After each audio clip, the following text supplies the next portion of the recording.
이 시간에 오신 여러분들 위해 하나님의 큰 은혜가 넘치기를 주님의 이름으로 축원합니다. 두려움이 나를 망친다, 이런 제목의 책이 있습니다. 린다 세프딘이라고 하는 분이 있었습니다. 이분은 미국의 유명한 심리학자입니다. 여기에 제이크라고 하는 한 사람을 소개하고 있습니다. 이분에게 꿈이 있습니다. 기타리스트가 되는 거죠. 그는 10대, 20대 좋은 교수 밑에서 훈련을 받으면서 남달리 탁월한 능력을 인정받는 그런 사람이 됩니다. 하지만은 그의 미래적 직업을 선택하려 할 때에 그와 같이 수고하고 노력했던 모든 것들을 다 접고 뜻하지 아니하게 간호보조원으로 들어가게 됩니다.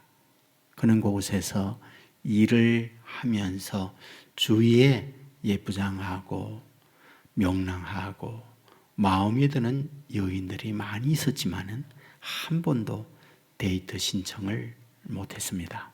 이유는 퇴짜 맞으면 어떡하나 불안 때문에 결국 그는 이 일을 하질 못했습니다. 나이가 50이 됐습니다. 그는 무기력한 인생을 살아오게 된 거죠. 그는 어째서 이와 같은 삶을 살았을까? 한마디로 말하면 완벽주의자입니다.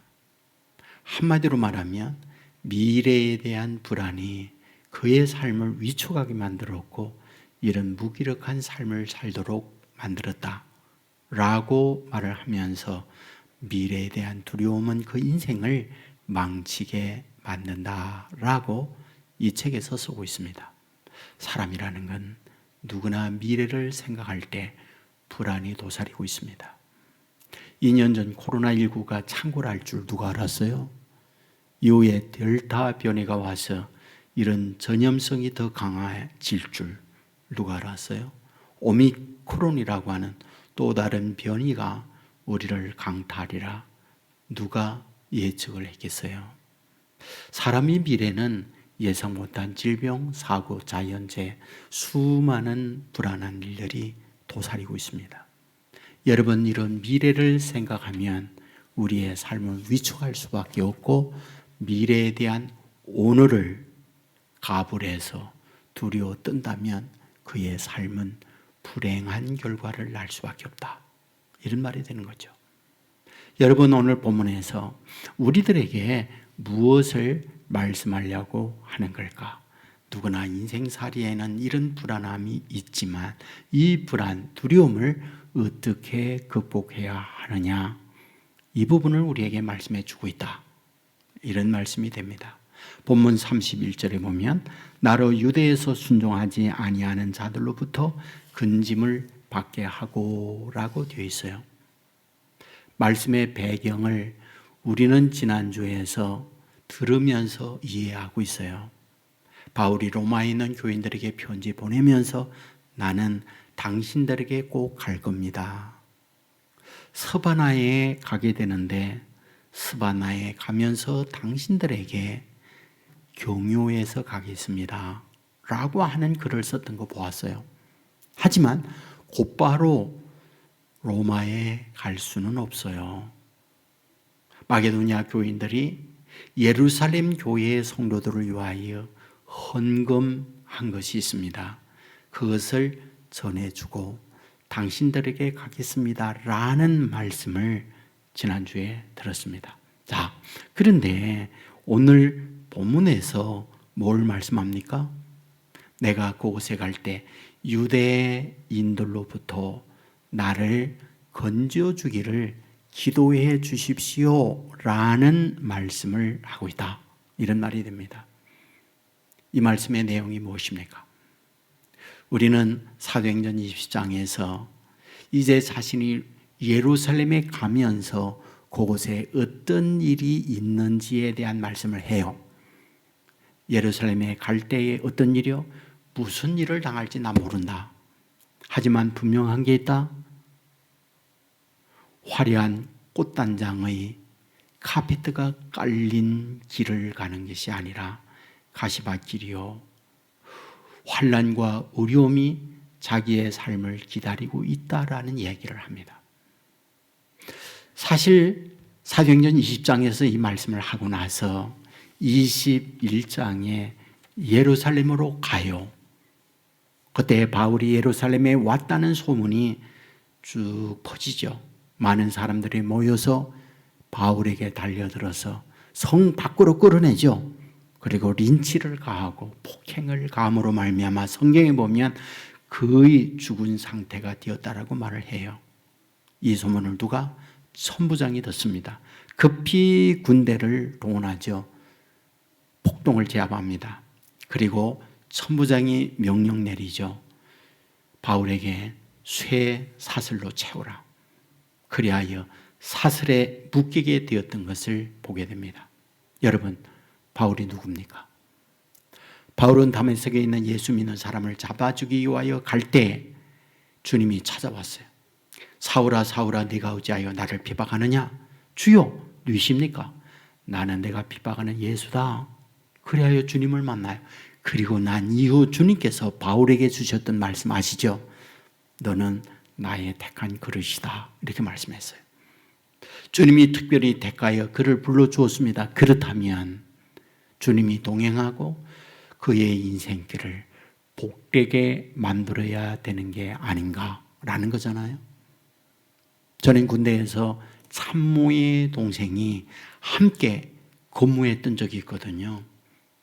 여러분, 참모의 동생이 한 부대에 함께 있으니까 참모가 보이지 않는 손으로 보살피고 있는 걸 느꼈어요. 편안보지 좋은 일들을 시키고 있구나 하는 것을 피부로 느꼈거든요.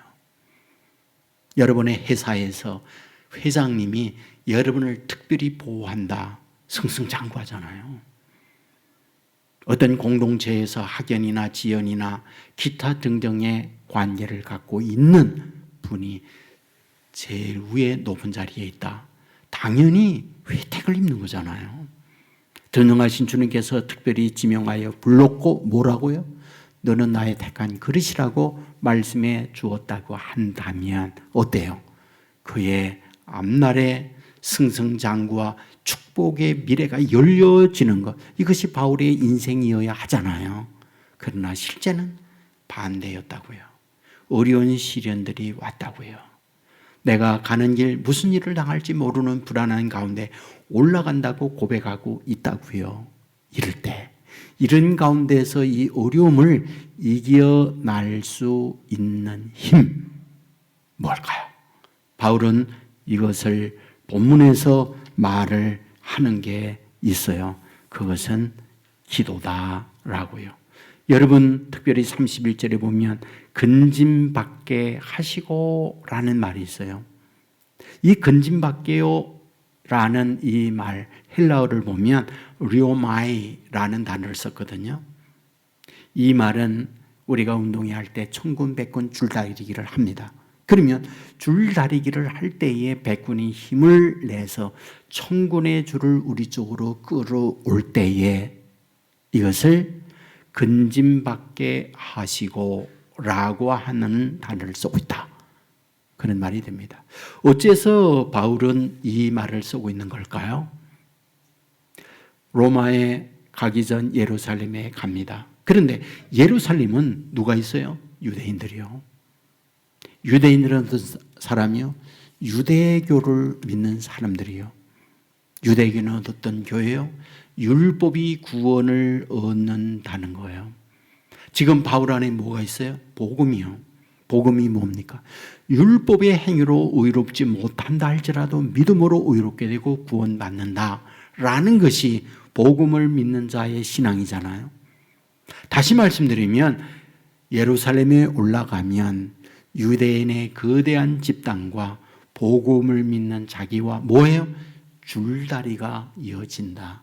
내가 그곳으로 끌려가든지 그들이 내게로 끌려오든지 이런 줄다리가 이어진다라고 말을 하고 있다고요.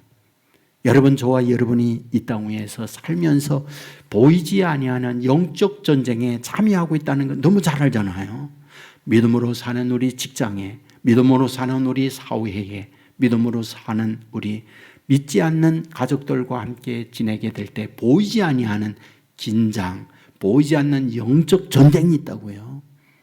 그리하여 그들에게 내가 물드느냐, 그들이 나의 신앙 안에 물드느냐, 싸움이잖아요. 내가 그들에 끌려가서 그들과 더불어 지내느냐, 나의 신앙 안에 살고 있는 내 삶을 그들이 본받아 내게로 오느냐, 수없이 많은 갈등과 이런 영적 전투에 참여하고 있는 우리, 그것이 우리의 삶이잖아요. 바로 그들에게서 건진받게 해달라. 그들을 내 쪽으로 끌어오게 해달라라고 하는 거잖아요. 그렇다면 그들을 내게로 끌어오게 하는 강력한 힘, 에너지 뭐냐? 그걸 본문에서는 기도라고 얘기하는 거예요. 본문 30절에 보면 형제들아, 내가 우리 주 예수 그리스도와 성령의 사랑으로 말미암아 너희를 구원하노니 너희의 기도와 나를 위하여 하나님께 빌어 되어 있거든요. 유진 피터슨 목사님의 메시지 성경에 보면 간략하게 포인트로 말을 했어요. 우리 주 예수 그리스도의 능력과 성령의 사랑으로 기도해 주십시오. 나를 위해 기도해 주십시오라고 말을 해요. 여러분, 믿음의 사람들에게 가장 강력한 에너지를 힘는 도구, 그건 기도예요. 기도는 하나님의 능력을 내 능력으로 바꾸는 줄이에요. 기도를 통해서 하나님의 능력이 오니까 기도하라는 거예요. 여러분, 기도합니다. 그런데 문제는 능력이 나에게 오는 사람이 있는가 하면 기도해도 능력이 나에게 오지 않는 사람들도 있잖아요. 그리하여 성경에 기도하되 어떤 기도요? 믿음의 기도해야 된다는 걸 말해요. 마태복음 21장 22절에 보면 너희가 기도할 때에 무엇이든지 믿고 구하는 것은 다 받으리라. 마가복음 11장 24절에 무엇이든지 기도하고 구하는 것은 받은 줄로 믿어라. 야고보서 5장에 보면 믿음의 기도는 역사하는 힘이 크다라고 말씀을 하고 있다고요. 그러므로 기도하는 자에게 으뜸이 되어지는 전제가 있어요. 믿음의 기도가 되어야 한다. 이 사실 믿으시기를 주의 이름으로 축원합니다. 여러분, 바울이 기도의 중요성을 에베소서 6장에서 아주 멋지게 우리에게 설명하거든요. 에베소서 6장은 어떤 말씀? 너희가 이 땅 위에 사는 것은 싸움이다. 혈과 육에 대한 싸움이 아니요 공중 권세 자본이들과의 싸움이다 라고 말씀을 하면서 이 싸움에서 이기기 위하여 너희들 뭐 해야 된다? 하나님의 전신 갑주를 입어야 한다. 이렇게 말씀을 하고 있잖아요. 전신 갑주가 뭡니까? 구원의 투구를 쓰라는 거예요. 진리의 허리띠를 띠라는 거예요. 의의 흉배를 붙이라는 거예요. 복음의 신발을 신으라는 거예요. 그리고 칼을 들려주지요. 말씀의 칼을 잡으라는 거예요. 이게 하나님의 전신갑주라는 거예요. 그런데 여러분 아세요? 마지막 매우 중요한 기구를 하나 가지라고요. 하나님의 전신갑주 가운데 이거 없으면 안 된다. 마지막에 매우 중요한 도구를 하나 주죠. 통신무전기요. 통신무전기가 뭐예요? 바울은 그걸 기도라고 말하죠. 여러분, 기도는 하나님과 통신하는 거예요. 하늘에서 하나님께서 우리의 대적 마귀들이 어디에 어떻게 활동하는지, 그들의 세력이 무엇인지, 무슨 무기를 갖고 있는지 위에서 보고 기도라고 하는 통신 장비를 통하여 어디에 어떻게 해야 할지 전투 명령을 받는 것, 그게 기도라고 우리에게 말씀해 주고 있는 거거든요. 여러분 아시죠? 이라크 전쟁 때에 미군이 가장 먼저 폭격을 가했던 것, 어디요? 레이더 장비요. 어디요? 통신 시설이 있는 곳을 제일 먼저 폭격을 가했던 것, 우리는 알고 있잖아요. 맞습니다. 전쟁에 있어서 혼자 싸우는 게 아니에요. 참모 작전실에서 작전 명령을 내리는 거예요.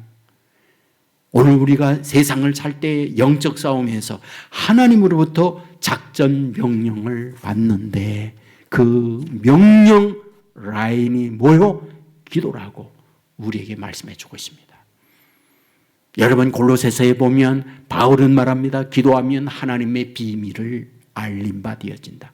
그러므로 우리에게 쉬지 말고 기도하라고 말씀하고 있는 걸 봅니다. 그러므로 저와 여러분 기도를 통하여 하나님으로부터 연결된 통신망을 통하여 이 땅 위에 수많은 정보를 얻어내는 저와 여러분의 삶이 되기를 주의 이름으로 축원합니다. 하나님은 다 아시잖아요. 하나님의 자녀들이 태어나서 지금까지 오고 현재 여러분이 처하여 있는 그리고 앞으로 어떻게 살아갈지 다 알잖아요. 우리의 사정과 형편을 아시는 주께서 모든 형편을 따라 돕는 은혜를 준다. 이것이 성경의 우리의 가르침이잖아요. 그런데 아세요? 하나님은 저와 여러분의 모든 사정을 알지만은 기도라고 하는 통신을 통하여 저와 여러분에게 기도의 응답도 해주시고 약속된 것을 이루어 주신다라는 사실이요. 여러분, 하나님께서 아브라함에게 말씀했어요. 너의 후손이 이방이 객이 되어 400년 동안 지내다가 돌아오게 한다. 말씀대로 이스라엘이 이집트에 객이 됐어요. 400년이 됐습니다. 하나님께서 이스라엘 백성들에게 너의 조상 아브라함에게 약속해서 400년 되면 너희들을 다시 너의 땅으로 간다고 약속해서 어서 일어나 가거라 라고 말씀하고 있나요? 아니에요. 절대 아닙니다. 아들을 낳을 때 나일강에 던져져야 하고요. 남자들은 끌려가서 새벽별을 보고 밤늦게까지 짐승처럼 노예 생활을 하며 채찍에 맞으면서 중노동을 하고 있잖아요. 살 수가 없었죠. 절규합니다. 눈물로 탄식합니다. 성경은 뭐라고 말해요? 이와 같이 절규하며 부르짖는 저들의 간구가 하나님 앞에 상달되었다고 말을 해요. 그 기도의 응답으로 뭐요? 모세를 보내고 뭐요? 그들을 통하여 출애굽하도록 만들고 있다라고 말씀하고 있는 걸 보게 되잖아요. 우리에게 뭘 말해줍니까? 하나님의 약속된 걸 너희들이 받는 건 기도의 응답으로 가능하다는 걸 가르쳐 주는 거예요. 여러분 에스겔 36장에 보면 이제 70년 동안 바벨론의 포로 생활을 하던 유다인들이 돌아가는 말씀이 있습니다. 그런데 돌아가면 어떤 일이요?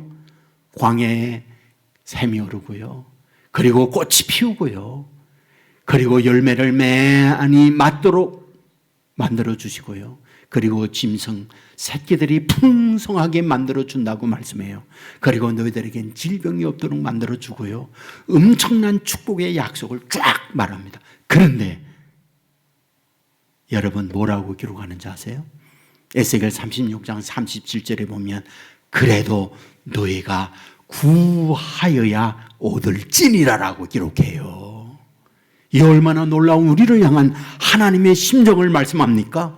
이와 같이 너희들에게 놀라운 70년이 됐을 때 다시 너희들이 너희 나라로 귀환하여 돌아간다 라고 하는 말씀을 하고 있지만 그래도 너희가 구하여야 이것을 얻게 되어진다라는 말씀을 하고 있는 것을 보게 되지 않습니까? 그러므로 사랑하는 여러분, 기도의 주를 통하여 하나님의 약속된 축복 저와 여러분이 받는다 믿으시기를 주의 이름으로 축원합니다. 자, 그런데 말이죠. 오늘 본문에 보면 기도할 때에 어떤 기도를 드려야 하느냐라는 걸 얘기해요.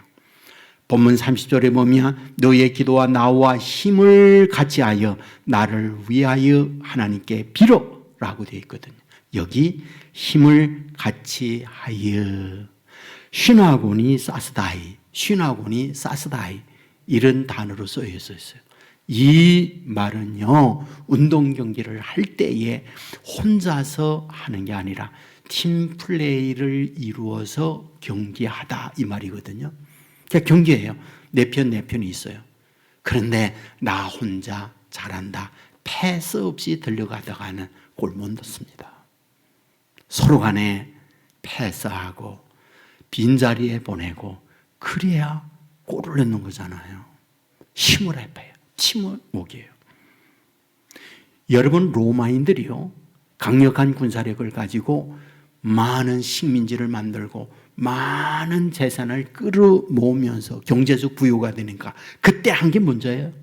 예술이에요. 스포츠예요. 엄청난 쌓아나온 스포츠가 있었던 거 우리가 역사의 기록들을 보면서 알죠. 목숨 건 싸움이에요. 되는 대로 해서는 살아남지 못합니다. 특별히 목숨을 걸고 혼신을 다하여 경기에 임해야만 살아남는 거예요. 여기에 쓰여져 있는 힘을 같이 하여라고 하는 뜻이 바로 이런 부분이라는 거예요. 여러분, 출애굽기 17장에 보면 반석에서 물나게 하는 말씀이 나와요. 그리고 난 이후에 아말렉과 전투하는 내용이 나와요. 여러분, 이 전투에 있어서 어떻게 해요? 하나님의 놀라운 능력으로 이기는 방법 보세요. 모세가 여호수아에게 말합니다. 너와 함께할 병사들이 전쟁터에 나가라. 나는 하나님의 지팡이를 잡고 산에 올라갈게. 산에 올라가서 한 게 뭐예요? 지팡이를 들고 손드는 거예요. 그때에 여호수아의 군대가 이겨요. 힘들어서 손 내밀죠. 그러면 블레셋 군대가 이겨요. 이 모습을 누가 봐요? 아론과 훌이 보잖아요. 올라가서 모세를 자리에 앉혀요. 그리고 한쪽은 아론, 한쪽은 훌이 받들고 해가 지도록 붙들고 있잖아요. 전쟁의 결과가 뭡니까? 여호수아의 군대가 승리하는 걸 말씀하고 있잖아요. 그러면 여기서 손도는 게 뭐예요? 기도입니다. 혼자 지쳐 쓰러지고 힘들 때에 합력하여 아론과 훌이 바쳐 합심하여 기도할 때 이런 능력, 이런 축복이 임하고 있다. 이걸 보여주고 있는 거잖아요.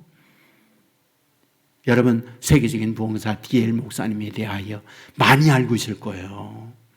배우지 못했지만 말씀을 증거할 때 구원의 역사가 임했던 그 역사적인 D.L. 무디 목사님. 어느 날이었어요. 한 청년이 목사님에게 찾아왔어요. 목사님, 교회에 꼭 모여야 됩니까? 하나님은 무수보제 하시고 형편을 다 하시는데 그냥 집에서 예배하고 집에서 기도해도 되잖아요. 이렇게 퉁명스럽게 말을 해요. 그때 목사님은 어떤 말도 하지 아니하고 겨울이었던지라 난로에 조개탄이 타고 있었어요. 조개탄 하나를 꺼내서 바닥에 놓습니다. 한참 시간이 흐르자 조개탄은 꺼져버렸어요. 그때 목사님께서 입을 엽니다. 이래서 교회에 모여야 한다네. 혼자 있으면 잘 될 것 같지만 결국 불이 꺼져. 그러나 함께 불타는 곳에 들어갈 때 시너지를 이뤄내거든. 그래서 모여야 하네. 이 말을 한 거죠. 맞습니다. 저는 코로나19와 함께 모임이 제한이 되고 있을 때 저에게 오래간만에 나온 어느 분이 말을 해요. 목사님, 혼자서 영상을 통하여 집에서 예배 드리는 거 편안하고 좋긴 좋아요. 그런데 믿음이 말이 아니에요. 이게 정말 믿는 건가? 이런 생각이 듭니다. 맞습니다. 혼자 있으며 열정 혼자 있으며 뜨거운 신앙 안에서 신앙 지켜가는 거 보통 힘든 게 아니에요. 그러나 함께 모여 함께 기도하고 찬양하고 하나님께 부르짖게 될 때에 주의 놀라운 역사가 임한다. 믿으시기를 주의 이름으로 축원합니다. 저는요, 이것을 렌저에 비유하고 싶어요. 해가 쨍쨍 비추고 있지만 그 빛은 따뜻하게 만들어줘야 하지만 그 빛을 볼록 렌즈에 한 곳으로는 모으잖아요. 불나요. 그냥 있는 햇빛이요, 한 곳으로 모으면 불납니다. 여러분, 오순절날이에요. 성도들이 120명이 모여서 함께 기도할 때에 불이 임하는 거예요. 성령이 불의 혀에 갈라진 것과 같이 임하는 거예요. 여러분, 저는요, 이 말씀을 준비하면서 제가 영적 체험을 했던 때가 언젠가를 가만히 돌이켜보니까 확실히 합심 기도할 때구나 하는 생각이 많이 들었어요. 학생 때요. 저희 다니던 교회가 많이 모이지 못하는 개척교회입니다. 그런데 한 200여 묘다 떨어져 있는 곳에 성결교회가 있었는데, 그때에는 한 교회가 부흥해야 한다면 부흥의 포스터가 많이 동네마다 붙었어요. 그래서 그 부흥의 포스터를 보고 부흥에 참여를 했는데, 말씀이 어떤 건지는 기억 못해요. 하지만 찬양하고 합심 기도하는데 그렇게 했던 것 같아요. 여러분, 속에서 끓어나오는 간절함으로 부르짖으라고. 그리하여 주여 소리 지르면서 부르짖는데, 제가 지금 기억해요. 제일 먼저 나타난 게 회개였어요. 눈물을 흘리면서 회개했어요. 그리고 난 이후에 정말 몸이 물덩이처럼 뜨거워지는 걸 경험했어요. 그런 영적 은혜가 임했어요. 혼자 있을 때가 아니고요, 함께 더불어 찬양하고 합심하여 기도하는데 그 은혜가 임했어요. 또 다른 한 분요, 언젠가 간증을 했던 기억이 있는데, 교회가 힘들고 어려워서 오살리 기도원에 가서 일주일 금식하며 기도했어요. 낮 시간이었거든요. 그때 찬양하고 합심 기도를 하는데 정말 힘들게 목회를 계속해야 하나, 이런 고민과 갈등을 안고 갔었는데, 그곳에 가서 합심하여 기도하는데 여러분, 주의 음성이 들려오는 거예요. 아들아, 내가 다 안다 그러더라고요. 저는 그 한마디에 펑펑 울었던 기억이 있거든요. 너무 힘들었거든요. 목사가 돼서 제 아픔 이야기 여기저기 할 수도 없으니까 소가리를 하면서 그곳에 갇혔거든요. 그런데 얘기하는 거예요. 아들아, 내가 다 안다 그러시더라고. 주님이 알아주면 되잖아요. 그때 얼마나 은혜를 받았든지. 그리고 이어서 하는 말이 있어요. 내가 너와 함께 할게. 그 말씀을 하더라고요. 그때 받은 은혜, 그것으로 다시금 위로를 얻고 힘을 얻고 내려왔던 그 기억이 있습니다. 사랑하는 여러분, 오늘 저와 여러분이 이 땅 위에 살아가면서 합심하여 하나님께 목적을 하고 기도하고 가잖아요. 각각의 형편을 따라 찾아오셔서 돕는 은혜를 우리에게 내려주신다. 꼭 믿으시기를 주의 이름으로 축원합니다. 사무엘상 7장에 가면 미스바 대 기도운동 했던 거 아시죠? 여러분, 사사기 보면 한나가 등장하고요, 사무엘을 낳고요, 사무엘이 어릴 때에 성막에서 성전에서 크잖아요. 여러분, 그때의 제사장이 엘리예요. 블레셋의 공격을 계속 받는데 전쟁에 나갔다면 계속 패전해요. 수많은 젊은이들이 죽고 눈물 콧물을 흘려야 하는 아픔이 계속됐잖아요. 여러분, 비상강구했어요. 특단에 조치했어요. 방법이 뭐예요? 하나님의 언약궤를 앞세워 나가는 것. 아시죠? 언약궤 마저 빼앗긴 거. 여러분, 그때에 엘리의 두 아들 홈리 비누아서 죽었어요. 이 소식 듣고 엘리 심장마비로 죽었어요. 엘리의 며느리 아이 낳고 이가봇이라는 이름을 지어놓고는 죽었어요. 하나님의 영광이 떠났다는 거죠. 그 이후에 5장으로 넘어가잖아요. 5장이 어떤 일이요? 하나님의 언약궤를 빼앗은 블레셋의 언약궤가 가는 곳마다 독종, 전염병이 창궐하는 거예요. 그러니까 블레셋 사람들이 살 수가 없는 거예요. 하나님의 언약궤에 저주가 임하니까. 그러니까 하는 수 없이 어떻게 해요? 6장에서 하나님의 언약궤를 다시 이스라엘로 보냅니다. 그리고 7장이 와요. 그때 지도자로 등장하는 사람 누구? 사무엘이었죠. 사무엘이 제일 먼저 한 게 뭡니까? 미스바로 백성들을 모으러 하는 거예요. 그래서 백성들이 모입니다. 이 소문이 어디? 블레셋에 들려가게 됐죠. 그러자 블레셋 사람들이 저들을 모으면 힘을 아파요.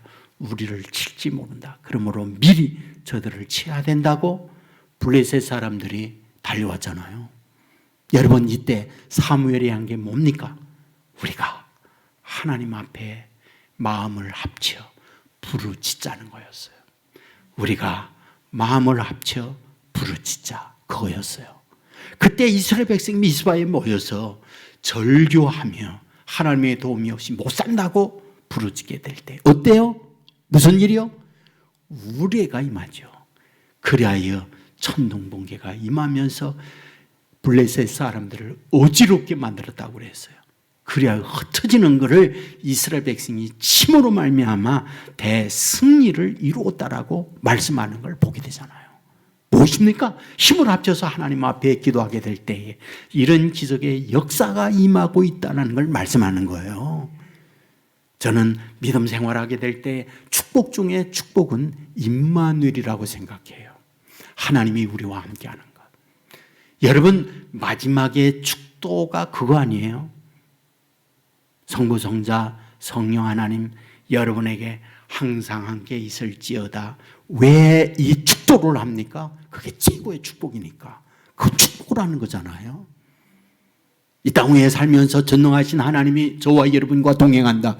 이것만큼 힘이 있고 이것만큼 위로가 되고 이것만큼 능력 있는 삶이 어디 있어요? 그리하여 하나님이 사람이 되어 이 땅 위에 오면서 내 이름은 임마누엘이라고 말하잖아요. 하나님이 너희와 함께 한다는 이름을 가지고 하나님이 이 땅 위에 오는 걸 보게 되잖아요. 주님께서 제자들에게, 주위에 있는 사람들에게 늘상 하는 말이 뭐예요? 너희들을 고아와 같이 나 버려두지 않을 거야. 이 말씀을 해요. 구름을 타고 마지막 올라가면서 마지막 남긴 그 말씀, 세상 끝날까지 내가 너희와 항상 함께 있겠다. 이 말씀을 하고 가고 있는 걸 보게 되잖아요. 문제는 무엇입니까? 이와 같이 임마누엘 되시는 하나님이 우리와 함께하는 끝납을, 우리와 함께하는 연결고리가 뭐예요? 그게 바로 기도라는 거예요. 그러므로 이 자리에 함께하고 있는 저와 여러분, 하나님 앞에 기도하면 임마누엘 되신 주님이 함께하고 함께하는 주님이 동행한다면 무엇입니까? 미래에 두려움이 있고 어떤 일을 당하는지 모르지만은 뭐예요? 담대하게 나갈 수 있는 하나님의 사람이 된다. 믿으시길 주의 여러분을 축원합니다. 여러분, 바울은 이게 있으니까 무슨 일을 만나는지 모르지만은 예루살렘에 당당하게 가는 거예요. 성경에 보면 식음을 전폐한 결사대 40명이 바울을 죽이기 전까지 우리는 음식을 먹지 않겠다. 그런 사람들이 기다리고 있다고요. 그러나 그들 앞에 조금치도 두려워하지 않아서. 왜? 하나님이 나와 동행하고 있으니까요. 죄수가 되어 로마로 이송할 때요, 그 배에 하나님이 동행하고 있는 걸 알잖아요. 유라굴라 풍랑으로 인하여 배는 파선이 되고 죽음의 위기를 만나고 있을 때 함께 하시는 하나님이 바울에게 말하잖아요. 두려워하지 마라. 내가 가이사 앞에 서야 되리라. 그리하여 하나님이 나타나 말씀한 것을 선장과 그 성문들에게 배는 파괴되었지만 생명에 조금도 위험이 없으니 두려워하지 마십시오. 로마까지 가는 거 넉넉하게 잘 갑니다. 이와 같이 말씀했던 거 우리가 알고 있잖아요. 맞습니다. 여러분, 최고의 은혜는 하나님이 함께할 때에 두려움이 사라지는 거예요. 여호수아 보세요. 모세가 세상 떠나고 뒤를 이어 지도자가 되었을 때 제일 먼저 온 심령의 변화가 뭐예요? 공포였다고요. 두려움이었다고요. 이러한 여호수아의 모습을 보고 하나님이 나타나 하나님이 하시는 말씀 뭐예요? 두려워하지 말라.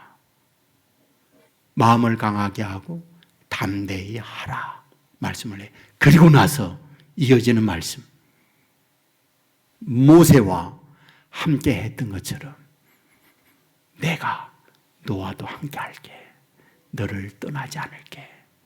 어디를 가든지 내가 너와 동행해 줄게. 그 말씀을 하잖아요. 맞습니다.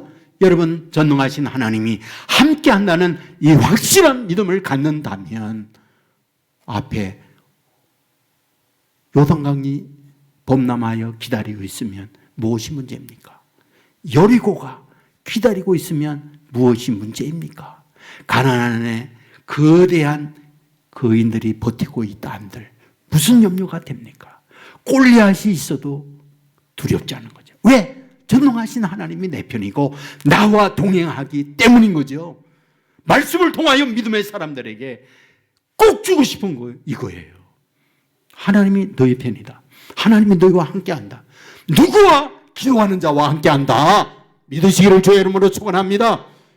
이런 기도의 연결고리를 통하여 함께 하시는 주님과 동행함으로 저와 여러분 앞에 무슨 일이 있을지 몰라요. 그러나 함께하는 주님의 믿음으로 담대하게 인생길을 나가고 인생을 승리로 이끌어내는 축복의 은혜가 넘쳐날 수 있기를 주님의 이름으로 축원합니다. 오후 5시에 온 사람이라고 하는 제목의 책이 있어요. 송병주 목사님이 쓰셨거든요. LA 선한 청지기 교회 목사님이십니다. 여기에서 이제 자기 간증을 얘기해요. 자기 인생은 오후 5시에 온 사람과 같다, 이렇게 표현을 합니다. 여러분들 포도원 농장주가 일꾼들을 데려가는 말씀 여러분 기억하시죠? 9시에 일꾼들 데려가고 12시에 데려가고 오후 3시에 데려가고 오후 5시가 될 때까지 데려가지 않는 남아있는 사람들을 이야기하고 있잖아요. 누굽니까? 실력 없는 사람들이 남아있는 거예요. 누굽니까? 능력 없는 사람이 남아있는 거예요. 누굽니까? 늘 바닥에 인생 루즈로 살던 사람들이 남아있는 거예요. 누구도 안 데려가요. 직장에서 또는 주위에서 누구도 관심밖에 없는 사람이에요. 그가 오후 5시까지 있는 사람이라고 얘기해요. 목사님은 여기에서 이렇게 말합니다. 내가 그런 사람이라고. 가난한 집에 태어난 아들이었어요. 얘기의 아버지가 자그마한 사업을 하다가 망했다고, 집안에 빨간 닥지로 다 붙었다고, 질이 없다고. 아버지는 화병을 얻어서 날마다 포금하고 술로써 지새웠다고. 그 고통이라는 것은 말할 수가 없었다고. 그러나 한 가지 희망은 교회 다녔었다고. 엄마도 교회 다니고 자기도 교회 다니고 길이 없으니 교회 가서 우는 것밖에 없었다고. 아빠는 교회 다니지 않아요. 이 책에 이렇게 말했어요. 막장에 아버지는 하나님을 만났다라고 얘기해요. 아버지에게 전도합니다. 따르지 않았어요. 아버지를 위해 기도합니다. 아버지에게 전도해요. 비빌 언덕도 없고 의지할 것 없으니 손들고 비로소 교회 왔다고. 교회 올 때 곤돌의 만들이가 되어서 앉았다고. 예배 드리고 있는데 토해가지고 예배 중에 난장판이 되고 예배가 깨지고, 이런 어려움들을 정말 부끄럽고 눈물나게 겪었다고. 그런데 아버지가 주님을 만나고 가정 예배를 드리고 있을 때 그곳에 찾아온 하나님의 은혜를 쏘고 있더라고요. 내 영혼이 원총 입어 중한제짐 벗고 보니, 그 찬송을 드리는 거예요. 슬픔 많은 이 세상 천국으로 화하도다. 초막이나 궁궐이나 내 주 예수 모신 곳이 그 어디나 하늘나라. 자기의 가정은 그대로 부도말고 자기의 가정은 희망의 미래가 티끌만치도 보이지 않았다고. 그런데 이 찬송을 부르면서 온 가족이 펑펑 울었다고. 하나님의 은혜가 임했다고. 그리하여 이 가정의 변화가 됐어요. 그리고 새로이 일어났고 이 목사님은 신학을 하고 목사가 되어서 오늘의 이와 같이 목회한다는 고백을 쓰고 있습니다. 이분은 얘기해요. 살려낸 것은 하나님 앞에 엎드려 기도한 것이 오늘 우리의 가정을 있게 만들었다고 간증하고 있어요. 마찬가지예요. 눈물 나는 일 많이 있잖아요. 여러분만이 알고 있는 고통이 있잖아요. 어찌합니까? 내 모든 형편 하시는 주님, 길이 없어요. 그리고 무릎 꿇고 여러분의 마음을 주님께 알려드리세요. 주님께 여러분의 속을 드리세요. 찾아오십니다. 여러분을 만져주십니다. 여러분을 안아주십니다. 그리고 주의 은혜가 여러분에게 임해요. 임마누엘, 하나님이 함께해요. 태산을 넘게 만들어요. 풍랑이는 바다에 있지만은 그곳에 주님이 우리와 동행해 주세요. 그리고 반드시 하나님의 놀라운 방법으로 오늘의 눈물을 내일의 기쁨으로 바꿔준다는 거 믿으시기를 주의 이름으로 축원합니다. 기도가 임마누엘 되시는 주님이 나와 함께하는 방법이에요.